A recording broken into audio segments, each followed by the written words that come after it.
Max was really a good guy. He proposed to me when I was 14 and he was 17. He didn't propose. He said, "I'm going to marry you." I thought he was crazy, but he always kept his word. Through so many happenings that we went through, and he went to South Carolina, I was still in Vienna. I spent 6 weeks in the woods hiding, and I'm sure some of you have heard my speeches. And that we got together, and it was you will see if you go to the statue that it was a young woman in Greenville that he met a year before Hitler came, and he was dancing. He was gone dancing, and she was there with a group of girls celebrating their graduation from college. And he was 17 at the time, but he asked one of them to dance with him, and they said okay. And then he asked her to put her name and address in his little black book. And the next day he called me and he told me about it. I was not too enthused. And 1 year later, he called me when Hitler marched in that day and said, "Do you remember, I met a girl from America. I wrote her today to ask her to help me come to the United States." And she did. She was engaged to be married because she was 4 years older than he. And her father knew Shep Saltzman, who had a big factory in Greenville, and they made an appointment with him. He wrote a letter that said, if a woman like her, who is not Jewish, wants to help, how can I not help? All this correspondence we saved. It's not the Jewish Museum in New York. They honored him also at the museum. It's a fantastic story. I had a bad time, just for another speech. I spent 6 weeks trying to get out of there with my mother in the woods in the winter, and but that's another story. Max, I can truly say, was good all the way through, and he always wanted to help others. When we were first married, we had nothing and supported parents. I was saving pennies and nickels to buy 2 chairs because we didn't have enough chairs. He found the money and he said, "What's this?" I said, "We need chairs." And he said, "Oh no," and he gave it to the synagogue. And I'll never forget it. but that's how he was. And also, he wrote something that I think you would like, and it says, "Don't take Statue of Liberty's blessing for granted." He said, "Don't be shocked if I tell you a story.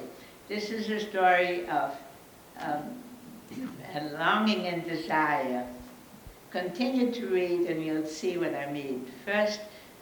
We met first 6.5 years ago. That's when he was in this country, 6.5 years. And she didn't know me, but I learned of her and had seen pictures, even though I was never close to her. It was fun when I first saw her. It was from a distance, and it was misty. I could see very little, but I knew it was she even then. I knew it had to be her, for I had dreamed of this moment too long. My heart started pumping very fast, and I looked at her with admiration and tenderness in my heart.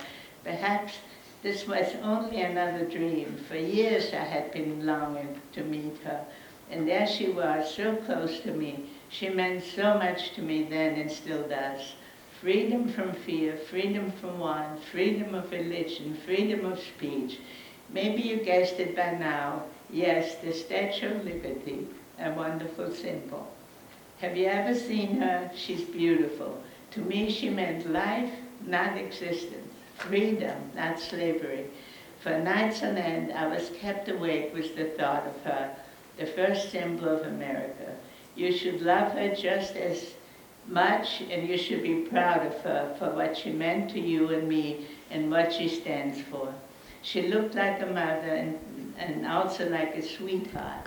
Scenes were passing through my mind, scenes and faces of the many unfortunate people who would never see her.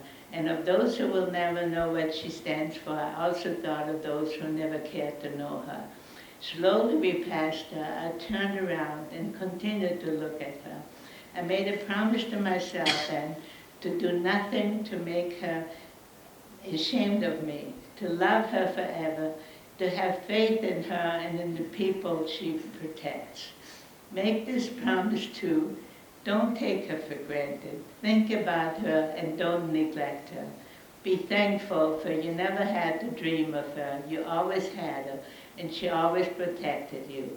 Love her, cherish her, and protect her, for she's emblematic of the right to life, liberty, and the portrait of happiness.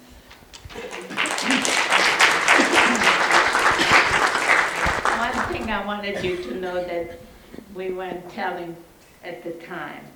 When Max was mayor, he wanted a hotel on Main Street, the Hyatt. And he had friends, Tommy Weich had a cousin in the Hyatt people. And he made a meeting for them, and they flew to Chicago, and the name of the president at the time was Pritzker. And they met with them, and they all said, sorry, we don't put hotels in a place as small as Greenville. Mr. Pritzker was Jewish, and he started to talk to Max. They found out that Max's mother and Mr. Pritzker were born in the same little village in Poland. We have a Hyatt.